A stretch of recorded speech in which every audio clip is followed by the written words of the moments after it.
Somos la nación más rica del mundo, pero quizás somos una de las más enfermas. Si lo piensan, gastamos miles de millones de dólares al año en investigaciones médicas, en toda clase de medicamentos, fármacos para esto y lo otro. ¿Y por qué seguimos tan enfermos? ¿Qué pasa dentro de nosotros que nos impide ser saludables? Cuando pienso en lo que la Biblia dice sobre el cuerpo humano y el lugar que ocupa a los ojos de Dios, y el hecho de que podamos enviar un hombre a la luna y al espacio, y aún así no podemos mantenernos saludables, me parece que algo anda mal ahí. La pregunta es, ¿qué dice Dios sobre el cuerpo humano y la sanidad? Y muchas veces la gente no quiere asociar las dos cosas. Dicen, es un ministerio de sanidad. No hablamos de un ministerio de sanidad. Estamos hablando de como hijos de Dios. Algo le pasa al cuerpo humano que nos enferma, o un problema emocional que nos hace salirnos del camino un poco. Así que quiero que veamos qué dijo Dios en las Escrituras y que veamos lo que dice cuando necesitamos sanidad en nuestra vida. La primera reacción es llamar al médico, o también es ir a la farmacia. Si consigo suficientes pastillas de esto y lo otro, no necesitaré nada más. ¿Sabe qué significa eso? Significa que mi primera opción es lo que hizo el hombre en vez de lo que hizo Dios. Así que quiero que seamos honestos y francos con lo que Dios dice en su palabra. Vayan a Santiago, el capítulo 5, el último capítulo de Santiago, donde nos dice cómo responder cuando estamos enfermos o ante una enfermedad en la vida. En el capítulo 5 ha estado hablando de temas conocidos, pruebas y cosas así, y al llegar al verso 13, hace esta pregunta. ¿Está alguno entre vosotros afligido? Haga oración. ¿Está alguno alegre? Cante alabanzas. ¿Está alguno enfermo entre vosotros? Llame a los ancianos de la iglesia y oren por él, ungiéndole con aceite en el nombre del Señor. Y la oración de fe salvará al enfermo, y el Señor lo levantará, y si hubiere cometido pecados le serán perdonados. De modo que, en base a todo eso, confesaos vuestras ofensas unos a otros, y orad unos por otros para que seáis sanados. La oración eficaz del justo puede mucho. Lo que quiero que veamos un momento es esto, que la ayuda para nuestra sanidad, sin importar quiénes seamos, puede incluir a otras personas. Piensen en esto. Decimos que la iglesia es el cuerpo de Cristo y que la iglesia es una organización. La iglesia también es una familia. Y cada iglesia local es una familia del pueblo de Dios. Los miembros de una familia se relacionan. Los miembros de una familia deben cuidarse. Los miembros de una familia deben amarse. Los miembros de una familia deben estar disponibles entre ellos mismos y aceptarse. Podríamos mencionar muchas características de una buena familia, así es la iglesia. En este capítulo de Santiago nos da un patrón, y quiero que presten atención, porque ese patrón lo afecta todo. No solo la enfermedad, no solo las emociones y las cosas físicas, pero noten lo que dice. Quiero que lo leamos otra vez un momento y quiero que veamos en qué consiste. Hace esta pregunta. ¿Está alguno entre vosotros afligido? Haga oración. ¿Está alguno alegre? Cante alabanzas. ¿Está alguno enfermo entre vosotros? Lo primero que quiero que noten aquí es que distingue entre la enfermedad y el sufrimiento. Porque nos necesitamos no solo cuando alguien está físicamente enfermo, porque hay muchas personas angustiadas que sufren mucho más intensamente que los que están físicamente enfermos. Hay heridas emocionales, dolor y sufrimiento, hay desprecio, amargura, resentimiento, rencor y todo lo demás. Personas que sufren pérdidas, pierden sus casas, sus hijos, su familia y toda clase de cosas que pasan. Cuando preguntas si alguien está sufriendo, si pidiéramos a todos los que sufren que alcen la mano, la mayoría alzaría la mano por algo. Les digo todo eso porque no es que estemos limitando lo que dice aquí a los que padecen alguna enfermedad física. Enfermedades físicas sí, enfermedades emocionales, por supuesto. Pienso muchas veces que el lado emocional puede ser peor. Por eso pregunta, ¿está alguno? La enfermedad que menciona aquí es una enfermedad física o una enfermedad emocional, y dice que en base a eso así debemos proceder. Y dice que debemos pedir ayuda. Y dice, ¿qué quiso decir con eso? Noten lo que dijo. Dijo, ¿está alguno enfermo entre vosotros? Llama a los ancianos de la iglesia y oren por él, ungiéndole con aceite en el nombre del Señor. Y dice lo que tenemos que hacer. O sea que no nos hace adivinar qué hacer. Lo deja muy claro. Así que quiero que veamos un par de versículos porque lo dice muy claro. Dice, deben tomar estas medidas. Dijo, llame a los ancianos de la iglesia y oren por él. Vean esto. El anciano no llama a la persona. La persona llama al anciano de la iglesia. Por ejemplo, si usted se enferma y quiere que alguien ore por usted, no espere a que alguien suponga que está enfermo. Dice, llame a los ancianos de la iglesia y oren por él, ungiéndole con aceite en el nombre del Señor. ¿Qué tiene que ver el aceite con esto? Alguien pregunta, ¿el aceite sana? No, el aceite y la oración. Es la oración, es lo más importante aquí, no el aceite. Aunque el aceite simboliza la presencia del Espíritu Santo en algunos pasajes. Recordarán también que el buen samaritano, al encontrar al hombre tirado al lado de la carretera, echó aceite en sus heridas y vino, y eso le ayudó. No tenían muchas opciones de ayuda, pero esas dos cosas sí le ayudarían. O sea que debemos ungirlos con aceite. No tiene nada de mágico. Es un símbolo. Es una indicación, un recordatorio. Únjanlos con aceite, dijo él, y dice que lo hagamos en el nombre del Señor. O sea, haga esto obedeciendo a la voluntad de Dios y la palabra de Dios, demostrando que confiamos en el Espíritu Santo para que obre en su cuerpo físico o en sus emociones, en lo que esté pasando en su vida. Después dice, y la oración de fe salvará al enfermo, y el Señor lo levantará, y si hubiere cometido pecados le serán perdonados. La parte más importante de esto es aquí, porque estamos hablando de lo que hace la diferencia. No es el aceite, es la oración. Ahora, quiero que piensen en esto. Digamos que está enfermo y quiere que los ancianos vengan a su casa a orar por usted. ¿Qué clase de personas quiere? Seguro quiere personas que creen que Dios escucha y contesta las oraciones. Quizás tenga sus criterios y piense, quiero personas conocidas, personas que sé que conocen la palabra de Dios, que llevan una vida santa y cosas así. Pues Él los deja muy claro, sin lugar a dudas. Escuchen, dice que hay tres cosas que son muy importantes. Esta oración, la oración que hacemos por un enfermo, debe fluir de una persona que reúna estas tres características. Primero dijo que debe hacerse con fe. Vayan otra vez a Santiago capítulo 1 un momento y escuchen, quizá todos no sabemos este pasaje muy bien, pero vayan a Santiago 1, donde hace la pregunta. Y hablando de la sabiduría, aquí en el verso 5 dice, si alguno de vosotros tiene falta de sabiduría, pídala a Dios, el cual da a todos abundantemente y sin reproche, y le será dada. Pero pida con fe, no dudando nada, sin vacilar aquí y allá, quizás lo haga, quizás no, si puede, no puede. Dice sin vacilar aquí y allá.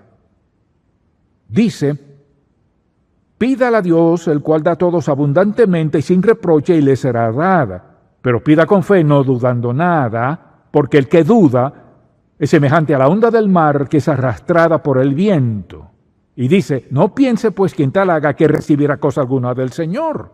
Dice que es la oración de fe.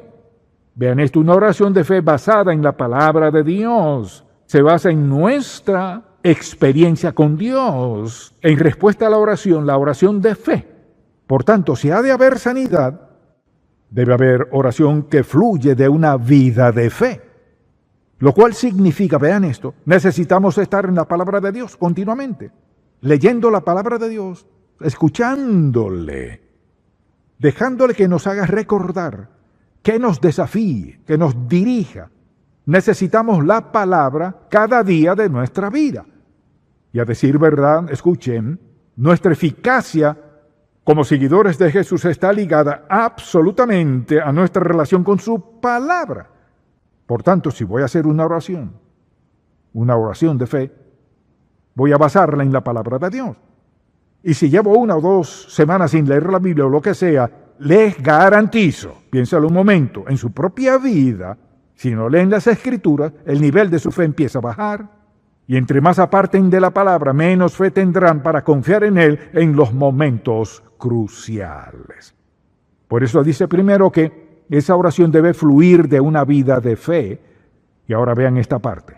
No solo dice eso, también dice, y el Señor lo levantará, y si hubiere cometido pecados, le serán perdonados. Confesaos vuestras ofensas unos a otros y orad unos por otros. Bien, por ejemplo, si van a orar por alguien, deben afrontar el problema del pecado, porque está directamente relacionado con el pecado, enfermedad y la sanidad. Hay una relación directa. No significa que todo el que está enfermo está viviendo en pecado, pero cuando alguien vive en pecado, Dios dijo esto: si en mi corazón, es decir, si me aferro al pecado y sé que está ahí y lo mantengo ahí, si en mi corazón hubiese yo mirado a la iniquidad, no te escucharé. Las personas no creen eso. La gente vive como el diablo a veces y oran y dicen, hablé con Dios y dijo que contestará mi oración. No lo hará. Él dijo, si hay iniquidad en tu corazón, no te escucharé. Bien, quiero que piensen en esto. Esos ancianos, sean quien sean, cuando se reúnen con alguien para orar por ellos, deben afrontar cualquier pecado en sus propias vidas, y la persona enferma o angustiada o lo que tenga debe afrontar su propio pecado. El pecado es una barrera a las bendiciones de Dios, a los caminos y a la obra de Dios. Digamos que voy a una casa a orar por usted, o usted viene a la iglesia o a donde sea, y oro por usted, pero estoy viviendo en pecado. Dios no escuchará esto. Por lo tanto, para que esta oración sea eficaz, debe proceder de un corazón limpio. Fluye de un corazón y una mente y una fe limpia. Y la persona por la que está orando debe afrontarlo. Y si llego y le pido que ore por mí, hay pecado en mi vida, y me aferro al pecado y pido a Dios que me sane, estoy perdiendo el tiempo. Y tampoco es justo para la persona que ora por mí. El pecado es enemigo de Dios, es enemigo de su vida, es enemigo de sus relaciones. Y tenemos que afrontarlo para ser aptos para orar por otros. Y nosotros, y Dios, escuchen, Dios desea contestar nuestras oraciones, Él desea sanar, Él desea ayudar a las personas en tiempos difíciles, ya sea en lo emocional o en lo físico. Pero escuche, desea que esas oraciones vengan de un corazón puro. Primero, debe proceder de un corazón de fe. Segundo, debe proceder de un corazón puro. Y tercero, noten lo que dice en este pasaje: confesad vuestras ofensas unos a otros y orad unos por otros para que seáis sanados. La oración eficaz del justo puede mucho. ¿Qué es un hombre justo o una mujer justa? Un hombre justo o una mujer justa son personas salvas, comprometidas con el Señor Jesucristo. Escuchen, cuyo estilo de vida es la obediencia. No son perfectos. Su estilo de vida es la obediencia.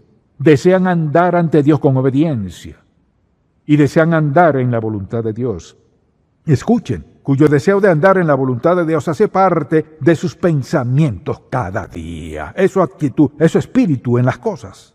Así que, cuando habla de oraciones eficaces, hay oraciones ineficaces. Hay oraciones que son solo palabras y hay oraciones eficaces. Habla de la oración del justo y dice en este pasaje que esta oración debe proceder de alguien que sea una persona de fe, con un corazón puro y una vida justa, y un testimonio de llevar una vida piadosa. Bien, quiero que piensen en esto. Si están escuchando, díganme.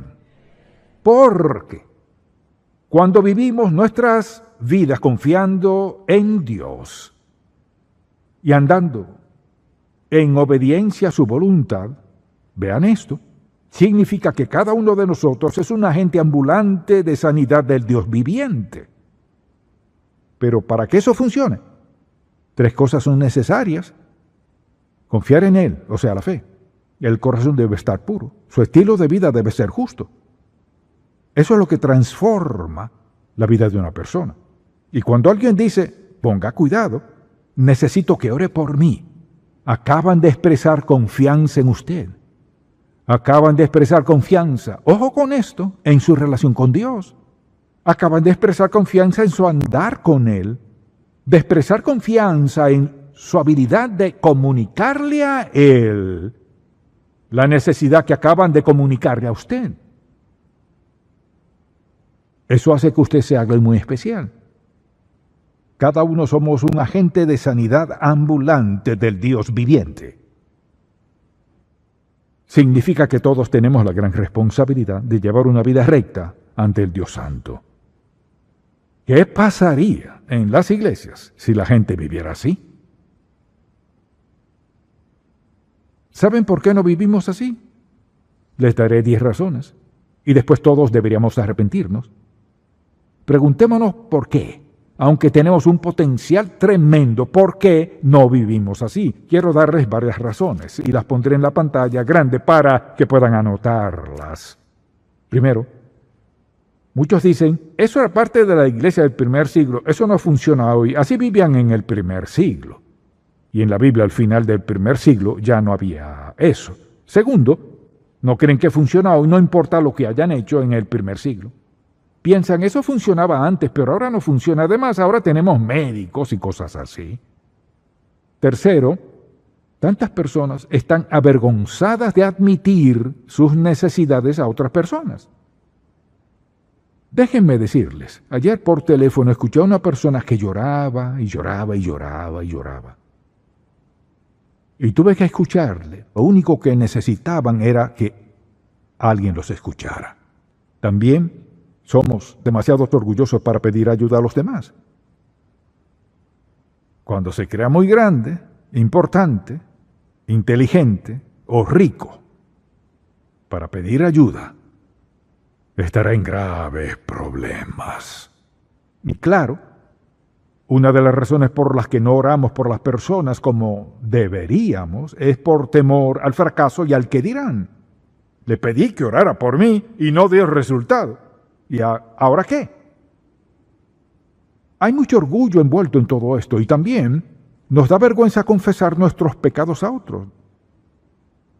No quiere decir que digamos a todos hice esto y aquello, pero debería haber a alguien, alguna persona de confianza. También estamos tan envueltos en nuestras propias necesidades que no tenemos tiempo. Estamos tan ocupados con lo nuestro que no hay tiempo para sentir lo que sienten los demás. Si no podemos sentir lo que sienten, no podemos orar por ellos seriamente. También alguien dice, no sé por qué, pero es que no puedo. Y es porque hay pecado en su vida.